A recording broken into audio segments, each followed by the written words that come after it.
Assalamualaikum warahmatullahi wabarakatuh. Perkenalkan, nama saya Fauzi Tahir Kurniawan dengan NIM 23073114. Baik, di sini saya akan mempresentasikan dengan mata kuliah pedagogi kejuruan, yang dimana yang akan saya presentasikan yaitu teori belajar humanistik dan implikasinya dalam pembelajaran.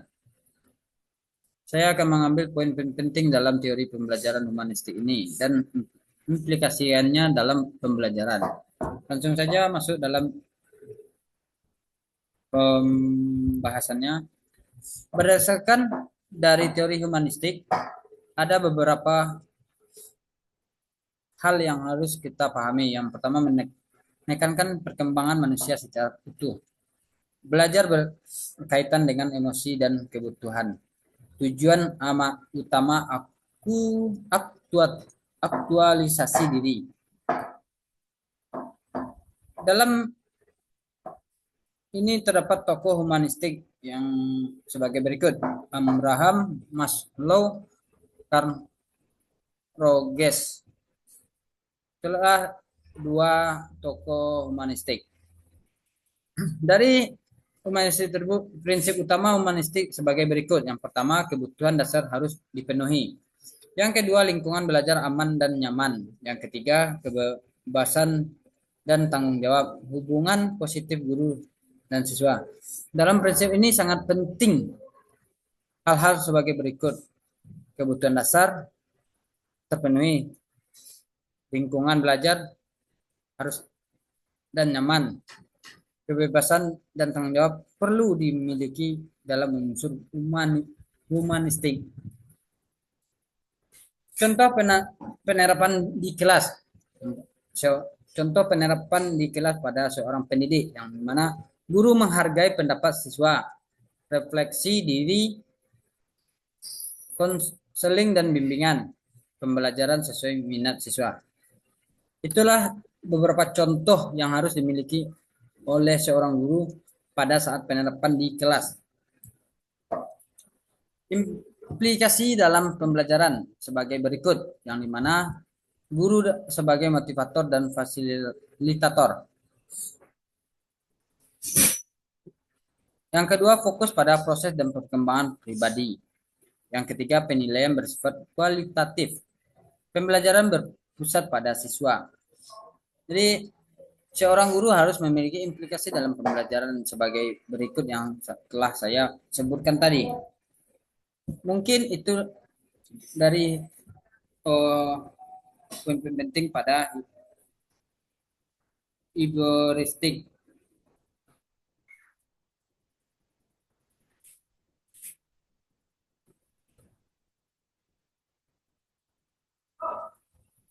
Masuk berikutnya pada pembelajaran konstruktivitik dan implikasinya dalam pembelajaran.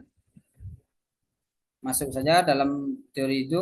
Berdasarkan dari teori konstruktivitik, kita dapat memiliki berbagai bentuk teorinya. Yang pertama, pengetahuan dibangun sendiri oleh siswa. Yang kedua, belajar berdasarkan pengalaman. Yang ketiga, tidak sekedar menerima informasi.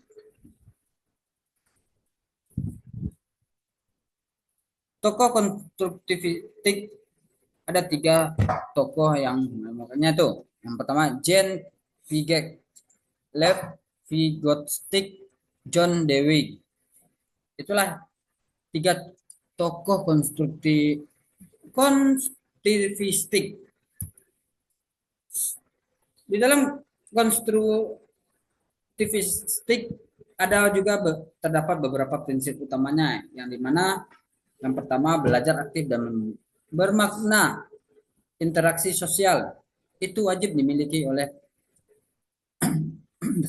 dalam konstruktivistik ini. Zona perkembangan proksimal. Yang berikutnya, kolaborasi dan refleksi. Contoh penerapan di kelas oleh seorang guru, di mana guru harus memberikan contohnya seperti berikut: diskusi kelompok, project basis learning, problem basis learning, eksperimen dan observasi.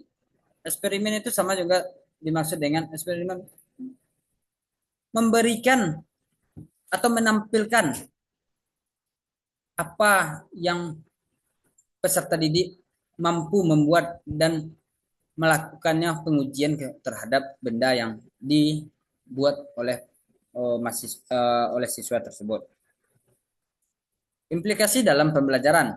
Guru sebagai pembimbing, siswa pusat pembelajaran. Lingkungan belajar kontekstual. Penilaian aktor proyek portofolio.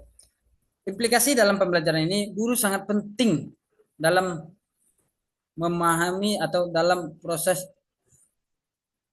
mengimplikasikannya dalam proses pembelajaran. Yang seperti mana saya telah sebutkan tadi, itulah implikasi dalam pembelajaran oleh seorang guru.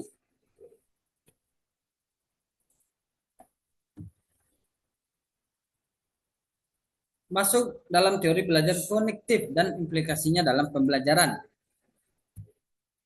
Berdasarkan dari teori kognitif, belajar sebagai proses mental internal. Yang kedua, menekankan pada berpikir, mengingat, memahami, atau memahami. Yang ketiga, pengetahuan dibangun dalam struktur kognitif. Tokoh teori kognitif yaitu Jean Piaget, Jerome Bierman, Brunner, David Ausubel, Robert Gen. Itulah 4 tokoh kognitif. Dari prinsip utama kognitif terdapat 4 jenis. Yang pertama proses berpikir aktif, yang kedua asimilasi dan akomodasi. Pengetahuan awal sangat penting, belajar bermakna. Seperti belajar dalam bermakna itu siswa mampu memberikan terhadap orang lain atau lingkungan yang dia anggap itu perlu pembelajaran. Implikasi dalam pembelajaran. Guru sebagai fasilitator, siswa aktif berpikir. Materi disusun oleh secara sistematis. Penilaian menekankan proses dan pemahaman pada seorang siswa.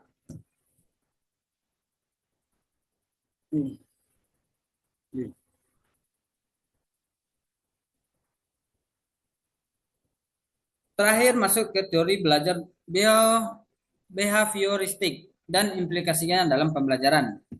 Masuk saja dalam penjelasannya, berdasarkan dari teori behavioristik, teori belajar yang menekankan perubahan perilaku yang dapat diamati.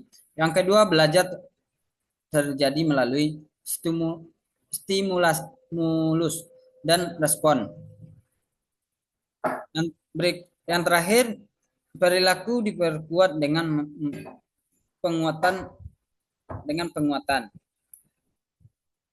Tokoh dalam behavioristik ini adalah Ivan Pavlov, John Watson, B.F. Skinner, Edward Thorndike. Inilah tokoh dari behavioristik. Prinsip utama dari behavioristik ini sebagai berikut: stimulus atau respon, penguat positif dan negatif, hukuman, latihan dan pengulangan, lingkungan sangat mempengaruhi belajar. Jadi dalam behavioristik ini, guru harus dan menerapkan prinsip utama dari beberapa prinsip utama behavioristik ini. Maka pembelajaran terhadap seorang pendidik dan peserta didik akan berjalan dengan lancar. Contoh penerapan di kelas. Seperti mana guru memberikan soal atau siswa menjawabnya. Itu adalah salah satu contoh penerapan di kelas. Yang kedua, jawaban benar diberi pujian atau nilai. Yang ketiga, latihan soal berulang. Yang keempat, sistem reward dan punisme. Yang dimaksud sistem reward ini, guru juga harus memberikan reward terhadap siswa yang aktif dalam proses pembelajaran di dalam kelas tersebut. Implikasi dalam pembelajaran. Guru berperan sebagai pengendali pembelajaran. Tujuan pembelajaran jelas dan terukur. Cocok untuk pembelajaran keterampilan dasar. Penilaian berbasis hasil akhir. Itulah implikasi dalam pembelajaran.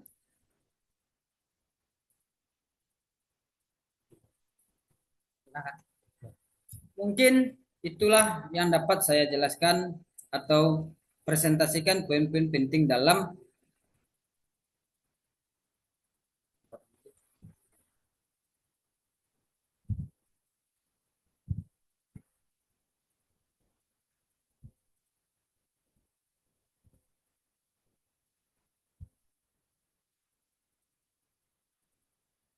Itulah yang dapat saya jelaskan atau presentasikan tentang teori belajar humanistik dan implikasinya dalam pembelajaran. Berikut juga beberapa teori belajar konstruktif dan mengimplikasikannya dalam pembelajaran. Lanjut dalam teori belajar konektif dan implikasikannya dalam pembelajaran. Terima kasih dalam penerapan atau presentasi ini. Jika ada poin-poin yang kurang bagi saya untuk menjelaskan di dalam presentasi ini, agar dapat dimaafkan jika banyak kekurangan saya akhiri dengan Assalamualaikum warahmatullahi wabarakatuh.